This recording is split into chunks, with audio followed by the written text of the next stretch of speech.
morning is 7:04 on this Tuesday, April 12th. It's time to go across the room for Coleman and Company. Well, hello, everybody, and welcome. Rainy Tuesday, but we're glad to have you with us on the air for Vanderbilt Wilson County Hospital. When it comes to emergencies, time and expertise matter. Since becoming part of the Vanderbilt health system, Vanderbilt Wilson County Hospital now provides Vanderbilt-level care to every patient that walks through the emergency room doors and beyond. Over the last 3 years, Vanderbilt has invested millions in Wilson County, including more than $1 million to support a new ambulance base and Life Flight ground and ambulance located at the hospital. This investment also helps support Wilson County's Emergency Management Agency in hopes of reducing response time for all patients. Vanderbilt University Medical Center's Department of Emergency Medicine is nationally recognized for its leadership in training and research. Patients can be confident the Vanderbilt Wilson County Hospital Emergency Department upholds the same standard of care.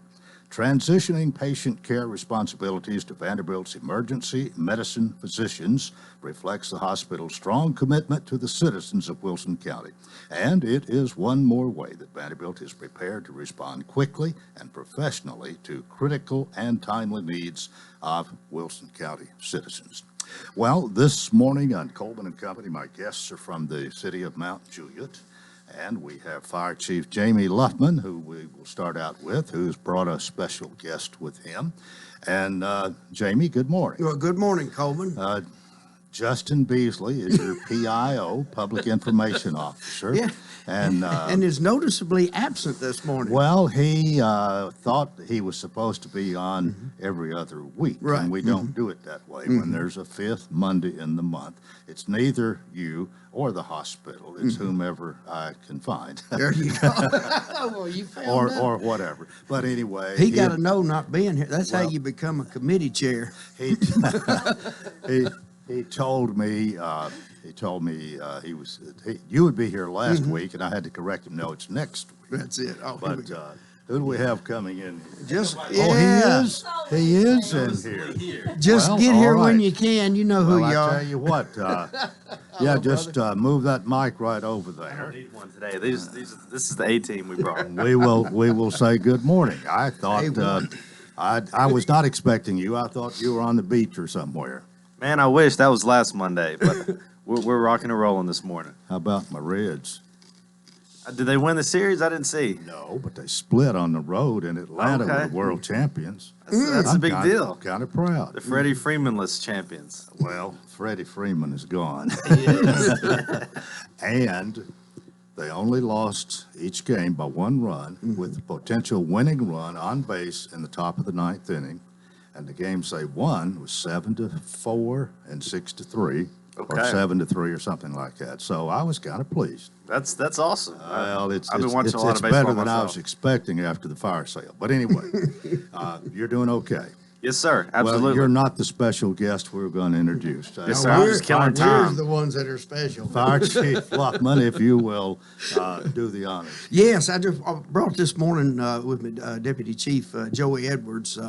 As everyone knows, week before last, they had some wildfires in Sevier County up in East Tennessee. The EMAC call went out for mutual aid across the state, made it down to Middle Tennessee in our region. And of course, Deputy Chief Edwards, he was there 6 years ago when the fires raged through Pigeon Forge. At that time, he was the campus supervisor for Tennessee Fire and Codes Academy, and so their contingency from the academy and the commission there in Bell Buckle went up, and he worked a lot of logistics. He was in the command center and didn't get to see a whole lot. This time, as deputy chief of Mount Juliet Fire Department, he was able to go into on the operations side. He took a contingency of 6, 5 and himself, 3 of our response vehicles, a brush truck and a mini pumper. His command vehicle was able to go up, and they worked for 2 days and were very effective up there. So I'll turn it over to him and let him pick it up from there.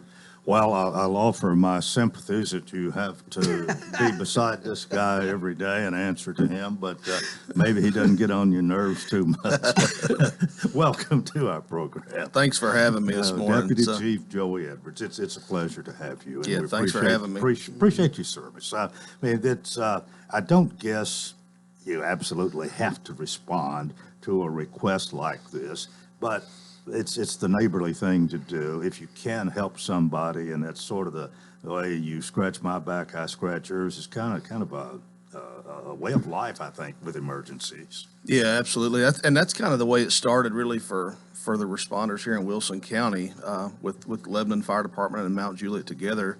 We received a call from Chief Baird with Lebanon, and, he had kind of put us on standby, if you will. Hey, this is a possibility. We're looking to kind of staff some teams to go to Sevier County, and probably after 6 or 7 hours after a phone conversation, then we had another phone conversation that said, "Hey, this is going to happen, and it's serious." So, yeah, we as well as Lebanon Fire Department answered the call, and we were just happy to help one another and just join forces, if you will. Well, if I can ask as a sort of a spectator and citizen or whatever, how bad was it? There was inside the city limits of all Sevierville, Pigeon Forge, and Gatlinburg, you would have never known anything was going on. But certainly outside in some of the more rural places of Sevier County, it was very noticeable, especially in the Wares Valley, DuPont area, as well as pretty much anything between Townsend and Pigeon Forge out in the rural areas. Mm-hmm. I have stayed out there several different times, 3 or 4 times probably, and most of it in one complex there. I know where you're speaking of generally. Mm-hmm. And how much damage was sustained? They estimated, early estimates were there was probably close to roughly 4,000 acres that had burned. That actually got kind of turned down a little bit, and after numbers and investigation had kind of gone in, and so roughly probably about 2,700 acres and over 300 structures were completely destroyed. So when you talk about 300 plus homes and businesses, that's pretty impactful. I take it that some of these would be places for vacationers go and stay a few days. Probably a little mix of both. Yeah. Is where we primarily, we didn't obviously see everything, but from where we worked, it was probably a probably good mix. Some of them were residential homes for others, and then some were vacation homes. But needless to say, there was still a lot of evacuations going. Some of the homeowners that we came across, especially on the first day, they kind of still refused to leave. They were asked to kind of get off their side of the mountain, and they said no, we're going to stay here. So we encountered a little bit of everything from vacationers that were scared to death. Which way do I go? And then the flip side of that, we ran across people that were bound on staying, and there was no change in their mind. Well, did the fire finally run them out, or did they manage to survive?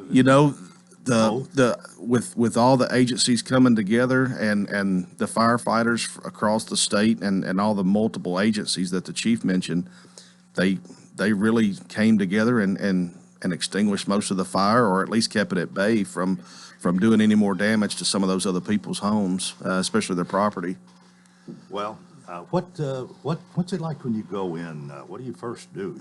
You gotta get acclimated. You do, and a lot of people probably, there's a lot of misconceptions about it, and the misconceptions are, people think that it's that it's like a war zone, and it's really not that way. You really kind of start off really slow. They put you in a staging area. They define teams and roles. So usually your first 2 to 3 hours in a deployment are relatively kind of slow, if you will, but they pick up very quick. And even some of our responders that were there, they were antsy, if you will. They were kept looking at me, waiting for me to go. When my phone rang or the radio went off, they knew we were going to do something. They were kind of pretty antsy, like waiting on a call. And I kept telling them, be careful what you wish for, because as soon as we leave, we may not be back for several hours. And that was the case. After we left after our first initial 2 hours worth of staging time, we didn't return back until 9 hours later. So How close do you get in fighting a fire like that? And how hot is it? And what are the conditions? What are the dangers? it's much different than say structure fires are for us. So the heat's not really that big of an issue. It's more or less the atmosphere around you is full of smoke. It's very hazy. With that situation in Sevier County, pretty much the hardest things to do are just navigating the roads and getting to places where you're asked to go. But yet it is a challenge just to get some of the larger vehicles there. What about, was the wind a big factor? It was very windy, but certainly nothing like what they experienced on the first night of it. If people remember back to that event that happened, the Wednesday before the big storms that came through, we had, even here in Mount Juliet and Lebanon, there was probably 40 and 50 mile an hour wind that we had, and they experienced the same thing there, except probably even a little bit greater. So different experiences, for what the wind was on the second and third day for us, probably about still 20, 30 mile an hour wind, but the smoke and the haze is typically what gives us the biggest problem, on top of trying to navigate roads that you really have no business driving on. Yeah. So. Well, okay, you painted the scene really well, but it's time now for us to take a break, and I'll reintroduce our guest after we come back here on Coleman and Company, FM 98.9. And it's now 7:16. Let's see what's happening on the roadways. Thanks to our friends at Bates Ford and the low price tire guarantee on all tires every day up to 30 days after the sale. There'll be any competitor's pricing on the tires they sell. 1673 West Main. Now at traffic, here's Chuck. Good morning. Give yourself plenty of extra travel time. Everybody's staring at this crash as they drive by. 24 eastbound at Hickory Hollow Parkway. 24 eastbound's been running slow, trying to get up to the Jolton exit there at Whites Creek Pike. That's delaying a lot of people coming in from Clarksville, Cheatham County through Pleasant View. It's starting to back up pretty good because of that wreck. Again, on 24 eastbound there through that section of Cheatham County, it's crawling along. Princess Hot Chicken now available for catering. Check them out, princesshotchicken.com. I'm Commander Chuck. You're on-time traffic. Renewal happens here at Lebanon Center for Rehabilitation and Healing. Lebanon Center for Rehabilitation and Healing has experienced new leadership and a new atmosphere. Same location in the heart of Lebanon, 731 Castle Heights Court on the Castle Heights campus. Lebanon Center for Rehabilitation and Healing is providing 5-star clinical outcomes to short-term and long-term care residents. Call 615-444-4319 for a tour and to experience the new culture. Renewal happens here at Lebanon Center for Rehabilitation and Healing. It's time for a change in Wilson County. I'm Philip Warren, and I'm running for county mayor to provide a fresh perspective, proactive ideas, and lead with integrity. Wilson County is a growing county that needs someone with experience who can provide visionary growth and develop a plan that encompasses all government services to tackle our infrastructure issues. I'm excited to provide that leadership to make Wilson County's future brighter and better than what we have today. Proven Republican, proven leadership. I'm Philip Warren, and I approve this message.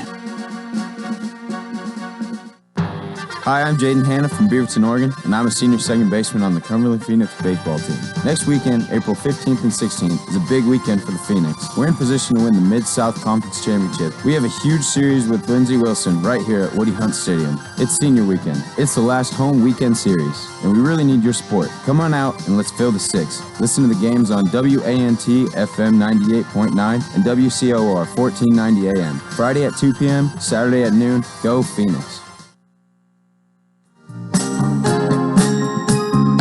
We thank you for joining us here on Tuesday morning. Our program presented by Vanderbilt Wilson County Hospital. We're featuring the city of Mount Juliet this morning, as we do a couple of Mondays each month. The Public Information Officer, Justin Beasley, is with us this morning. And Jamie Loffman, the Fire Chief, and the Assistant Fire Chief, Joey Edwards. They're all here, present and accounted for. And Jamie, I do appreciate you bringing Joey. Have you been here before? Yes, sir. Okay, Yes, well, sir. it's hard to remember. I keep saying this, and I don't want to sound so redundant or whatever, but in 28 years, it is hard to remember who's been here and who hasn't, who's first time, and so on. But I appreciate your story from going to East Tennessee. Is there some more you want to add to that? I mean, I think you gave us a good thumbnail description and sort of what it's like, and maybe it's a little bit different from what the average person might think you encounter when you first get there and what you have to do. The only other thing that I'd like to really mention is talk about the community support that was in Sevier County, and as well as all the people that kind of came together as a group to help the responders. That's something that people don't think about. I know in Wilson County we have a group called Rehab 23, and they provide that for us as far as nourishment, hydration, and all the different things that responders need. And I'll tell you, when they set up the staging camp at the Pigeon Forge High School, and when we came back to the staging after being out on multiple calls, and when we came back, they had a shop. And I say a shop set up in the Mount Juliet, or in the Pigeon Forge High School. They had a shop set up in their cafeteria. They fed us hot meals. They kept us taken care of with snacks, drinks. I mean, waters, Gatorades, and even things you don't think about when you're breathing in smoke all day long, and people have headaches. They had Advil, aspirin, ibuprofen. They had wipes. They had just tons of different people came together to make snack boxes for us to take with us. And so really similar to Wilson County, we experienced that a lot. But when you go outside of that, sometimes you're kind of nervous about it. But it was taken care of there. So the people there, they really came together. I can't think of how many people I saw donating stuff, coming by, people that had lost everything, still going to Walmart, if you will, and buying sackfuls and hundreds of dollars worth of stuff and dropping it off, just for absolutely for us. But it kind of felt like wow, so that's got to be encouraging. It was, and they were very appreciative of them. Like I said, there was over 80 agencies, not certainly just in Wilson County, but 80 agencies across Middle and East Tennessee that it went to help them. And so yeah, just a tremendous effort for those folks to help us. Did you have a planned period of time to be there? We're going to go 2 days and come home, or are we going to stay there till it's over? What was the arrangement? Well, similar to what my wife asked me, how long is this going to be? My answer to her was, I'm not real sure, because obviously we're talking 7 hours into the fire. So we really left unsure. I will tell you that most of our people, we packed bags that had several changes of clothes, so we were prepared to stay for days. I don't know how many, but we were prepared for that. Once we got there and all the groups kind of came together, we were hopeful after the first day that it would be one more day to get them on their feet where they were able to handle the response of calls. But, it was not uncommon for them to have 40 and 50 responses at the same time, and most of that is volunteer fire service, and they just couldn't handle the call volume. So we were kind of answering those calls collectively as this large contingency of group. And how long were you there altogether before you came home? Mount Juliet, we were in Task Force 51, and we stayed for 22 operational hours. I do believe Lebanon stayed just a spell longer than us. I want to say they were probably upwards into 30 hours, but most everybody did 20 to 36 hours, roughly. Okay, so really on a calendar, a day and a half. True. Yeah, there's some travel time involved there, but yeah, I think one day we did 12, and the next day we did 10, and then they were at that point. They were, they had released us to come back, and we had responders that needed to come back too, and to come back to their families and get a little downtime before they were required to meet the obligations of working in Mount Juliet as well. Just another thing that people wonder about sometimes, and I do. Who pays? You do get paid when you go for volunteer duty like yes, this. And it's incumbent upon somebody to write that check. So yeah, that's always a big question. Where's the money coming from? Unless it has to do with as far as a federal level, FEMA gets involved, and they're usually the ones that reimburse the cities. But really and truly in Tennessee, the Fire Chiefs Association and everybody together, we essentially each city takes care of their own people. And then, but when you need help, you're prepared to get the same type of response. So, just a reciprocal thing. It's a reciprocal thing. Obviously, Mount Juliet. There was a news story that aired about that Mount Juliet received, the same help through tornadoes, and I'm sure the city of Lebanon has done the same as well. So, yeah. So that's kind of the way it works.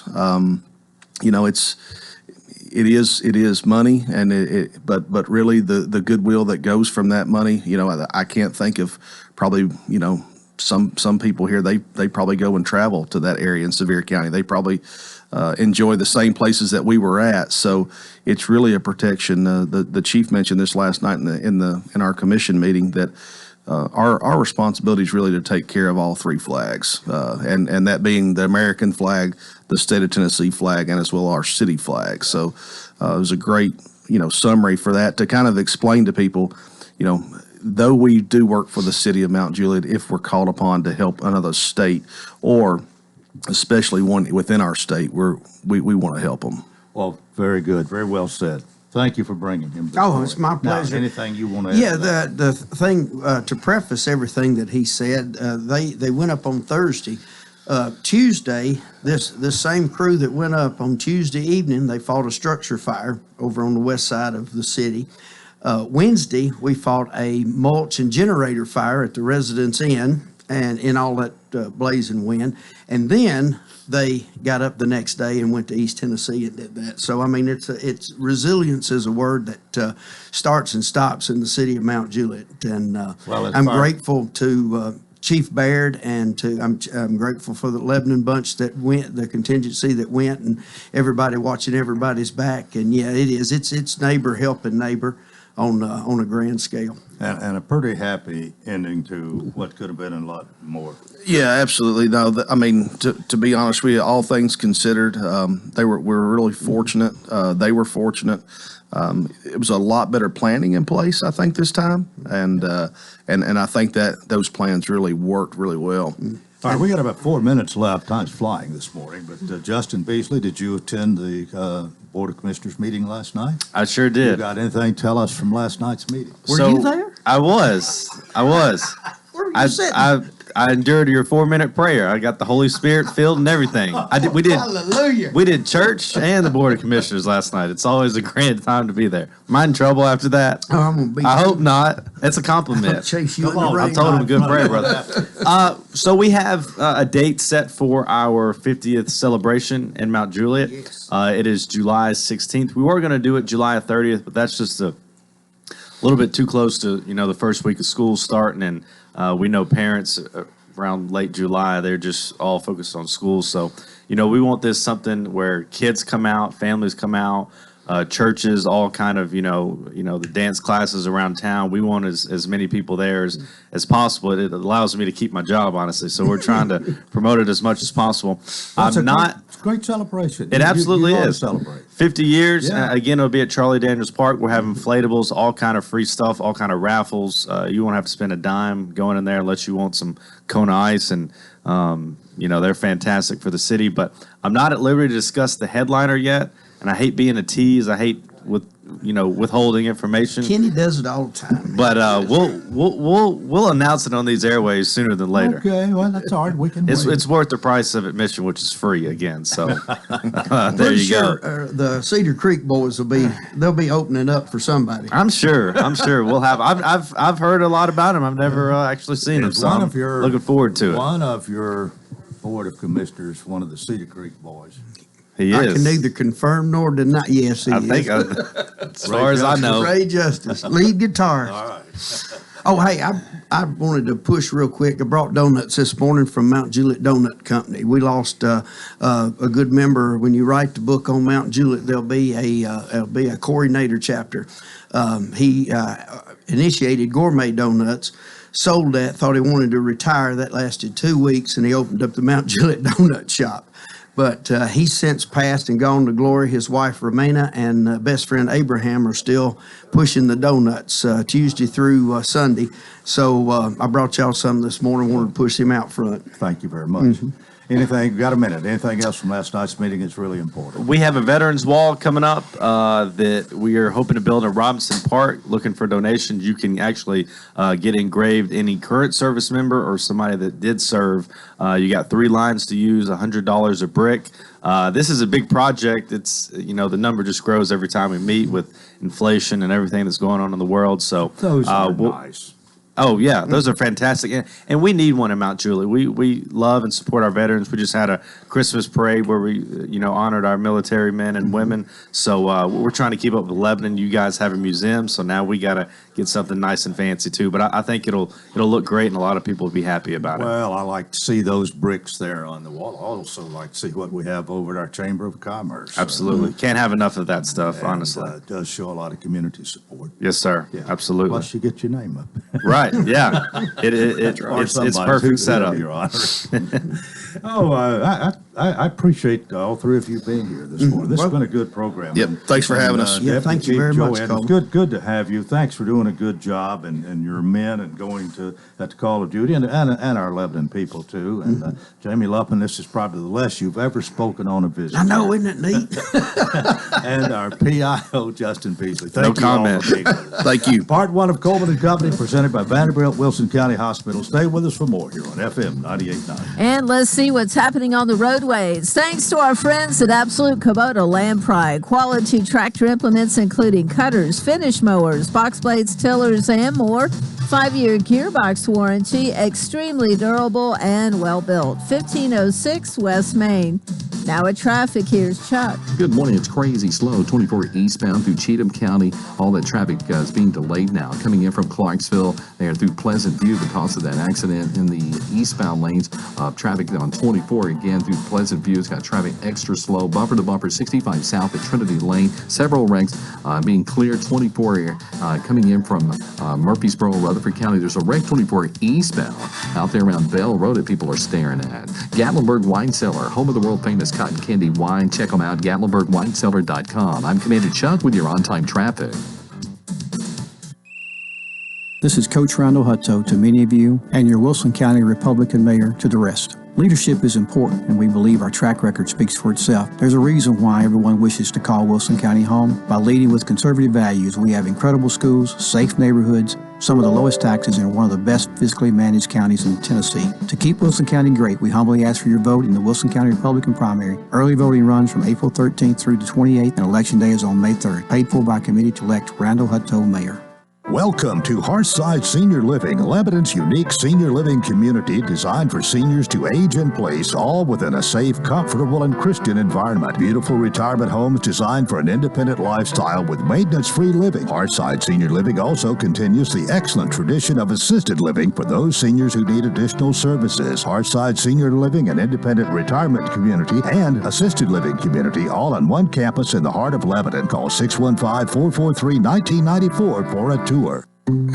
At Vanderbilt Wilson County Hospital, world-class care is a heartbeat away.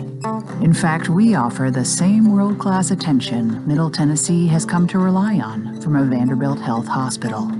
Supported by over 200 specialties, an expanded emergency department staffed with Vanderbilt Health physicians 24/7, and greater investments in life-saving technologies and care. It's just one more way we're making healthcare personal.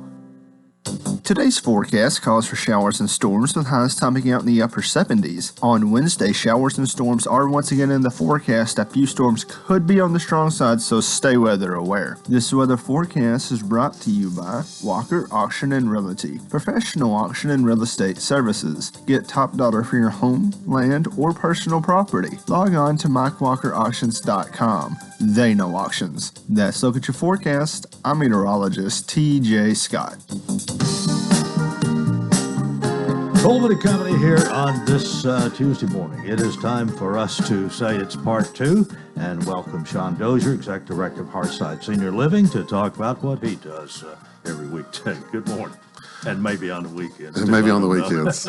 Well, Sunday I gave a tour and that went well. So we do work weekends. We're open 24/7. You know, we never shut down. We're always open and serving our residents and making sure they're well taken care of. And it's a great job to have, Coleman. We were talking about a gentleman that's in our community, and 99% of them just love being there, and it's a joy to serve them. Well, he's not your Heartside hello. No, he's not. Well, let me say hello to Jerry Stairs. Yeah, he said hello. He said hello as I was leaving this morning. He said, "Tell Coleman hello," as he was eating his breakfast. He gets his gravy and biscuits, and he has a set breakfast he likes, and Elaine cooks it for him. So He's spoiled. He's spoiled. Well, he's a peach of a nice He's a great guy. He listens to you every week. Good. What you got? Well, we are having an open house coming up on April 28th, so I want to invite everybody out.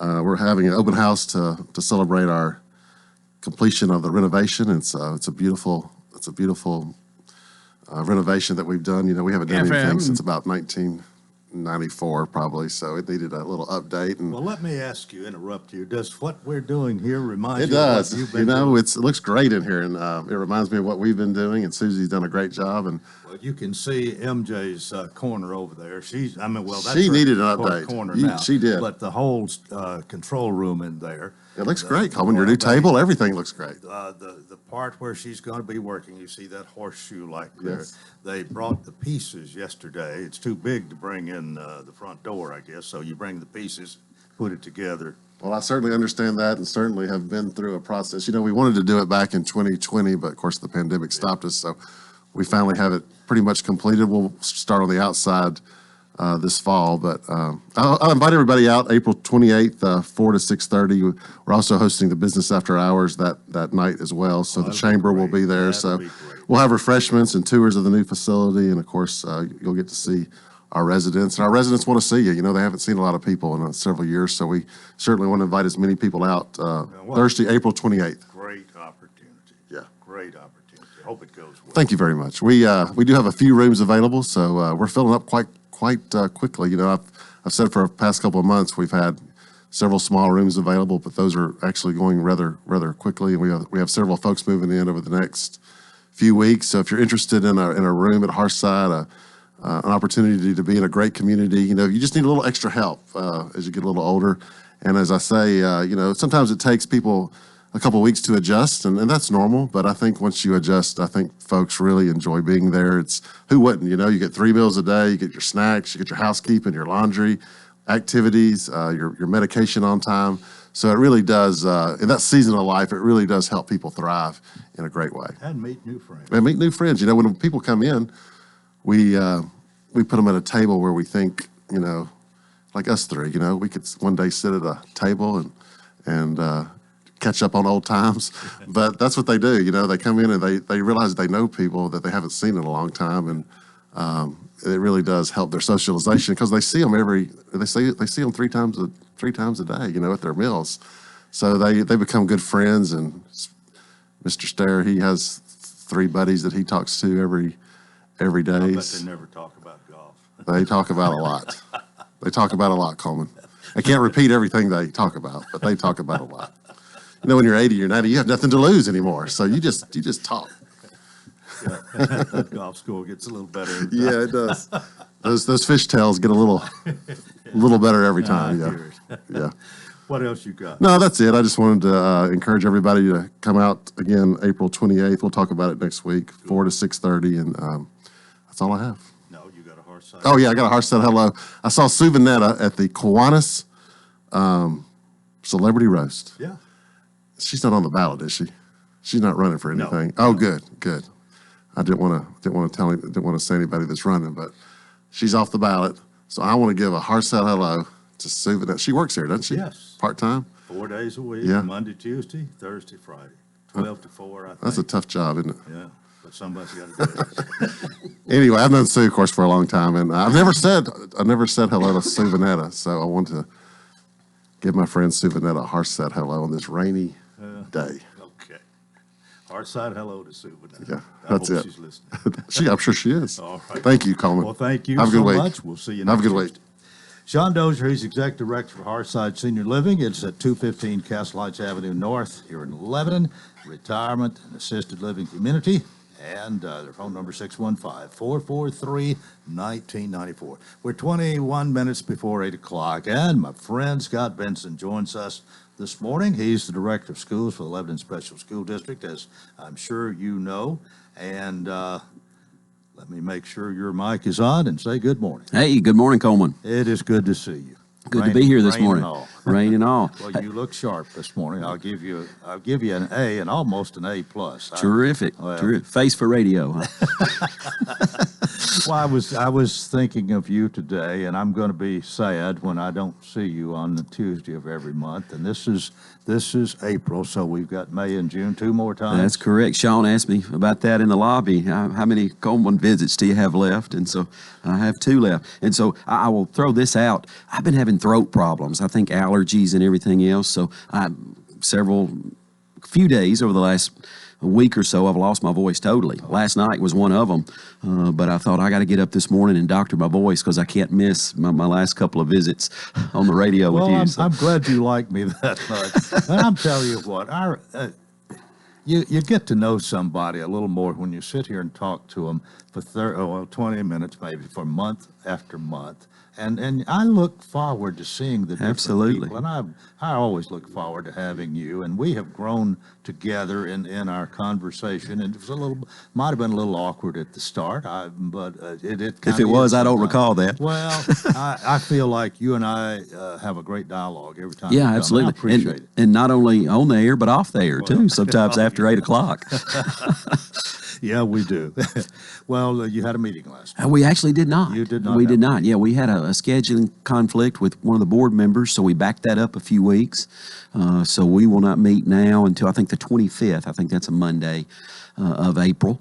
So we didn't meet, but there's always things to talk about. Yeah, always things to talk about. Well, here we are, just about a month and a half before the end of school, and it's to some degree a critical time. I mean, you got to wind down, and I think you have, unless we have a snow day or a bad weather day, we've weathered that storm, so to speak. Let's hope. It's not always true this time of year, but I always keep an eye on the extended forecast in the wintertime and in the spring to try to keep an eye on that. But so hopefully we have come out of that. And if you'll recall, we had to adjust the end of the school year by a day as a result of that. So we pushed everything back, I think, now to Friday, the 27th. That will be of May. That will be our last school day. That's an abbreviated day. So hopefully, yeah, we're finished with the snow and that sort of thing. Although I think we're watching for possible severe weather tomorrow. That's the time of year for that as well. How are your spring sports going? Yeah, spring sports are hard at it, doing well. And that's a short window, really, especially for middle school. It is for high school as well, but even shorter for middle school. So they're going strong. And Coleman, I always try to make it out to at least one event for all the sports. And I haven't done that this spring. I was actually looking at some schedules yesterday. So I mentioned I didn't want to miss your show for the last couple of visits, and I don't want to miss the opportunity to do that either. So I need to get out and see some baseball and softball and those type things going on in the spring because I typically do that. The boys mostly play baseball, the girls do the softball? Correct, yeah. Correct. And you have that, 6th, 7th, and 8th grade? We do, yeah. Middle school, we got soccer going on and tennis, and I guess golf's a fall sport now, but lots going on. It always is, yeah, year-round. It's something to look forward to. I remember when I was in school, we would, in the schoolyard, we'd play football in the fall, basketball in the winter if it didn't rain too much, and then baseball in the cow pasture across the field, and it was always fun at recess time. Absolutely. And they're still doing those things, Coleman. I was in schools yesterday and noticed students on the playground and out throwing the ball around and doing those things. So kids being kids. Yeah, right. And a little recreation like that makes learning come easier. Absolutely, yeah. Gotta kids have a good need mix. that downtime and recess time. That's so important to let out some of that energy when we give them opportunities. Well, you brought a lot of stuff, and I don't want to interrupt you too much here. What you got? So I put a little thought into this, knowing that we didn't have a meeting and towards the end of the year. And what I did actually, Coleman, I made copies of a few press releases that we've sent out over the last few weeks, and then a couple that we're going to be sending out over the next several days, just to highlight some things going on in the district. And so many positive things going on in our schools. And so I want to mention a few of them. I talked a little bit about this, I think, previously, but we've since been recognized again for our work surrounding literacy. And so actually back on March 16th, we were recognized by the State Department. They came out, we had a ceremony at Jones Brummett Elementary, and we invited students and teachers from all across the district And we were recognized as a Reading 360 model district, and that simply means that we chose as a district to enter into a grant situation with the state to enhance our literacy instruction. And there were 99 school districts that did that across the state, and so we were recognized as having exemplary processes in place in teaching literacy, and the new curriculum that our state has adopted in the past year with the Sounds First literacy. And more importantly than that, though, I think as being one of 99 school districts, we were also recognized as one of 5 school districts, only one of 5 across the state, as a model school district when it comes to Reading 360. So we were really proud of that. We celebrated that day with members of the community that we invited in, and like I said, students and teachers from across the district. So that's a pretty big deal, and I wanted to make sure we talked about that here on the air. So that was one press release that went out. Another one, and this was just a week or so ago, on Wednesday, March 30th, we were recognized and had a visit from the Knowledge Matters campaign. And that's another national group that came to our school district, and specifically to Byers Dowdy on that day. And they spent the entire day at Byers Dowdy interacting with students and teachers, observing instruction, again, with our Sounds First early literacy instruction. And we were one of 3 districts in the entire state of Tennessee that this group, Knowledge Matters, wanted to come visit in the state of Tennessee, again, because of our exemplary work when it comes to literacy. So our teachers and our students have worked especially hard, and we're proud of the work they're doing. And so it's really a positive thing that we're being recognized, not only from those in the state, across the state, but from those across the country as doing exemplary work when it comes to early literacy for our students. And so no doubt that speaks volumes about the school district. Absolutely, absolutely. So we haven't mentioned this one on the air, so I wanted to make sure that we did that. And again, just really proud of the work. Yeah, all from the top down, starting with you. Outstanding. Yeah, we'll take it where we can get it. Right. We sure will. We are time for us to take a break. Scott Benson, Director of Schools for Lebanon Special School District, is my guest. And we've got a lot more in a moment here on Coleman and Company FM 98.9. And let's see what's happening on the roadways. Thanks to Bates Ford, lifetime brake pad guarantee. With the purchase of a brake service, replacement brake pads will be provided at no cost for as long as the customer owns the vehicle. Bates Ford, 1673 West Main. Now at traffic, here's Chuck. Good morning. It's still crazy slow for folks coming in from Rutherford County, coming in from Murfreesboro to Nashville on 24 up through the Hickory Hollow area in both directions. Eastbound's been bogged down because of several accidents as you head towards Murfreesboro on 24. It's still crawling out through Cheatham County from an earlier wreck. Hopefully that'll start to improve on 24 east through Pleasant View. Traffic still bumper to bumper 65 south at Trinity Lane. Gatlinburg Wine Cellar, home of the world famous cotton candy wine. Check them out at GatlinburgWineCellar.com. I'm Commander Chuck. You're on time traffic. What is your passion? How can you use that passion to enrich your community? Hi, this is Melanie Minter, President and CEO of the Lebanon-Wilson County Chamber of Commerce. Your chamber is the resource for making connections to fulfill your passion. Whether education, nonprofit, agriculture, entertainment, or government relations, Wilson County offers a place for you to be involved. Your chamber connects businesses, individuals, and your passion to the community. We have an enthusiasm for excellence. Join us and catch the spirit. Call or visit our office at 149 Public Square in Lebanon.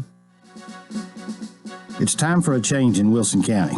I'm Philip Warren, and I'm running for county mayor to provide a fresh perspective, proactive ideas, and lead with integrity. Wilson County is a growing county that needs someone with experience who can provide visionary growth and develop a plan that encompasses all government services to tackle our infrastructure issues. I'm excited to provide that leadership to make Wilson County's future brighter and better than what we have today. Proven Republican, proven leadership. I'm Philip Warren, and I approve this message. And now, a moment of silence to remember our dear friend. Sorry. Oh, man. Life can be uncomfortable. Your home doesn't have to be. With a wide range of air conditioners, furnaces, and heat pumps, Rheem makes it easy to feel comfortable, even when you can't be comfortable. Ah, jeez. Financing available through TVA's Energy Right program and your local power company. Call Randy's Heat and Air 237-3604. Coleman and Company, thanks for joining us. And Scott Benson, my guest. Thank you, Scott, for coming out once a month. And let's get back to some more things that's worthy of our consideration and talk. Terrific. Busy time of the year in the school district, as we mentioned. So let me mention a few more things. And like I said, we're going to have a few press releases to go out in the coming days with some of the things I'm going to mention here. But we recently had some students. This was a week ago, that participated in the math competition at Tennessee Tech. And that's for middle school students, grades 6th, 7th, and 8th. And we were well represented from students from both Winfrey Bryant Middle School as well as Walter J. Baird Middle School. So shout out to, I'm going to call just a few students' names here that placed. They not only participated, but they placed in the math competition. So we've got Everett Swain from Winfrey Bryant. We've got Robbie Holland from Winfrey Bryant. We've got Sam Walden from Walter J. Baird. We have Levi McElvaney from Winfrey Bryant and Gabriella Oglesby from Winfrey Bryant. And all of those students not only competed at Tennessee Tech in the math competition for middle school students, but they placed. And so we're really proud of them. Congratulations to those students in those schools for participating. And probably a time they'll never forget. Never forget, that's right. And it's just good to go and be able to do that well, and that kind of projects you forward. Outstanding opportunities for students, and I don't have this in front of me, but we had over spring break some students, again, from middle school, both of our middle schools, they had the opportunity to visit one of those school trips where they travel, and they went to Washington, D.C., and all the historical aspects of that. So we had some school administrators and teachers and parents involved in that. Again, just opportunities for students. Right, and then when you think about how it was a year and a half ago, you didn't even go to school because of COVID. Now you're taking trips. Now we're taking trips. Yeah, parents are back in the building, and although we're still dealing with it, we're really getting tired of this. Be honest with you, Coleman. We're still updating our dashboard with the State Department on a weekly basis. We do that on Mondays, and I've said for the last several weeks, how long are we going to continue to do this? But we're still dealing with it a little bit. This past week, we had 3 students that we reported positive and 0 staff members. And just off the top of my head, I think for the last 3 or 4 weeks, we've had 0 staff members and maybe 1 or 2 students.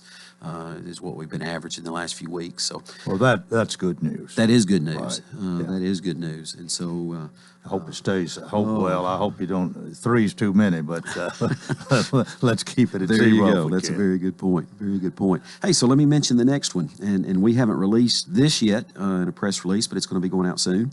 And I have mentioned that for 3-4 years now across the district, we've put significant work in supporting our students with multi-tiered levels of support. And what I simply mean by that, Coleman, is we've partnered with Vanderbilt University and the Tennessee Tiered Support Center, where we've put extensive work into supporting students with social emotional supports, behavior supports, those type of things.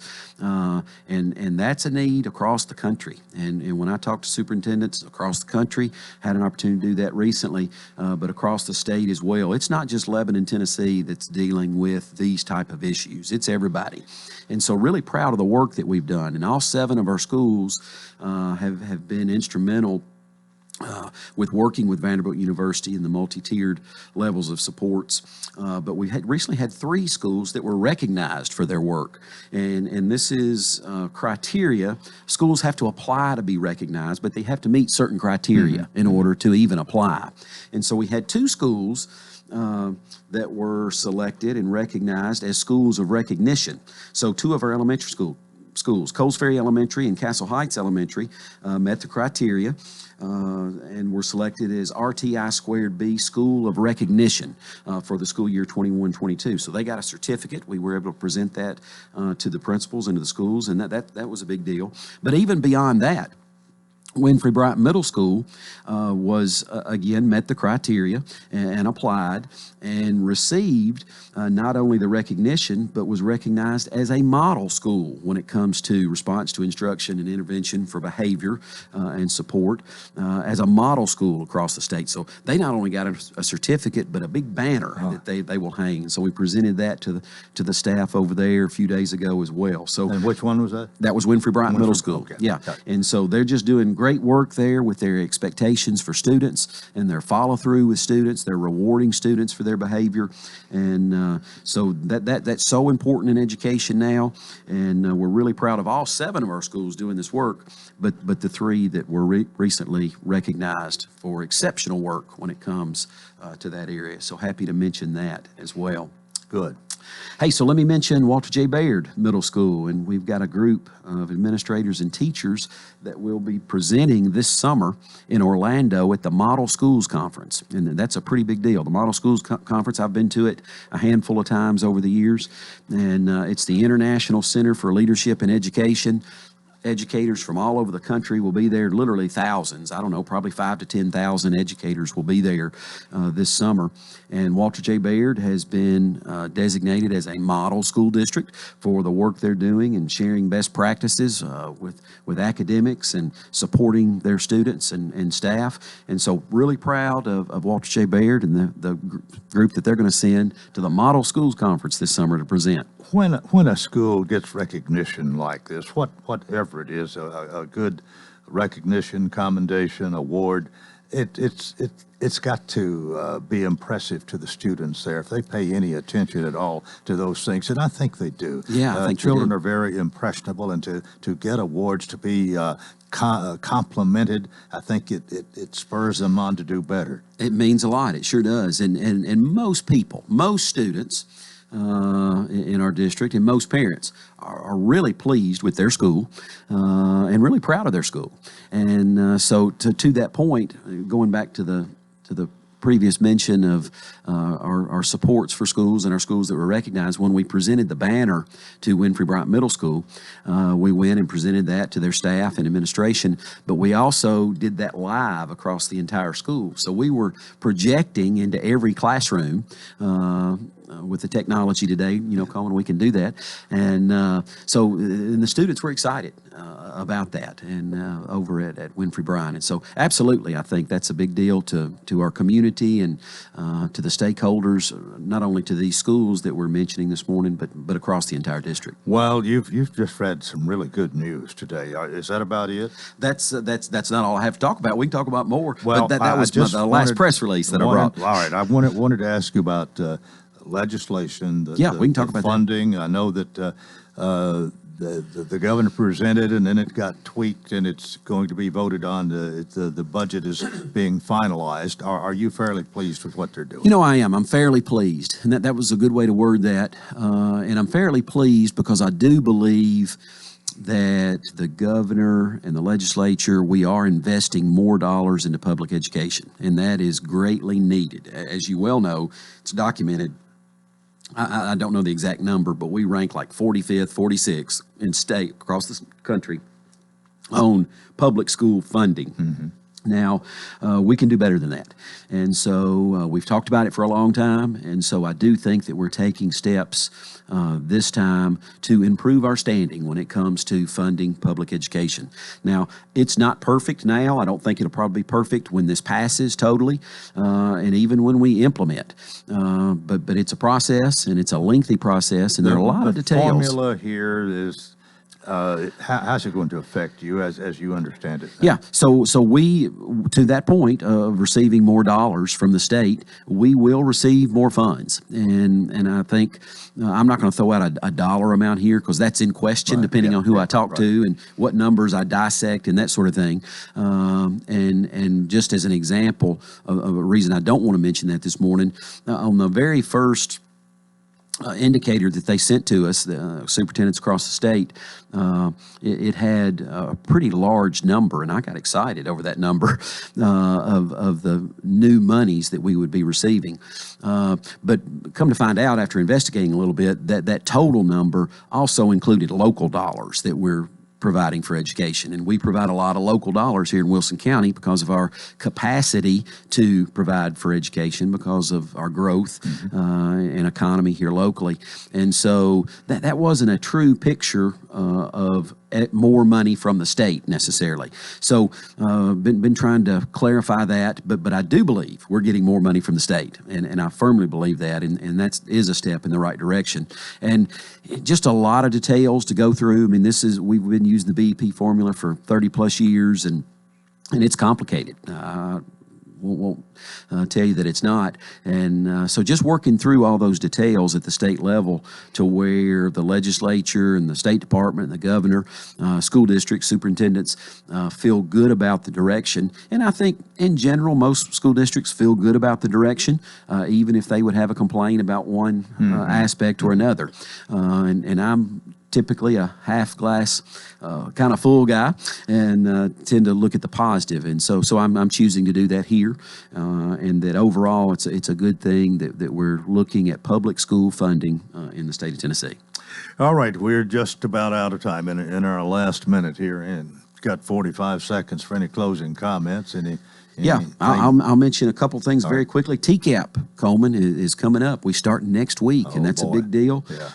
And You're always glad when it's over. Always glad when it's over, but we're excited about that, especially this year. I think, for many years we've been a high-performing district, not only with growth and some of our achievement pre-COVID there, and being recognized as a level 5 district for many years, and as an exemplary district. And we sort of had a dip just right before COVID, and then coming out of a COVID year, we struggled there, and that's the truth of the matter. But we're anxious to show what we know, so to speak, and our students and teachers are excited. We're looking for some good growth here over the next couple of weeks with that. I like that. Show what we know. Show what we know. Can I mention one more thing? Yes. Bus drivers. All right. We always need bus drivers. Anybody interested in doing that? We've struggled. We've had a couple of bus drivers that have been sick. Had kids that are sick lately. And so we were operating on the bare minimum. So we're actually operating now a little less than minimum. And we've struggled for a week or so to keep all of our routes going, although all of our routes are still rolling. But if you're interested in being a bus driver and you want to work very few hours and make some good money for that, reach out to us. We'd love to talk to you about driving a bus. Thanks so much for being with us. See you next time. Terrific. Thank you. Scott Benson, Director of Schools, Lebanon Special School District. That's it for a Tuesday. Please join us tomorrow. Till then, I wish you a terrific day.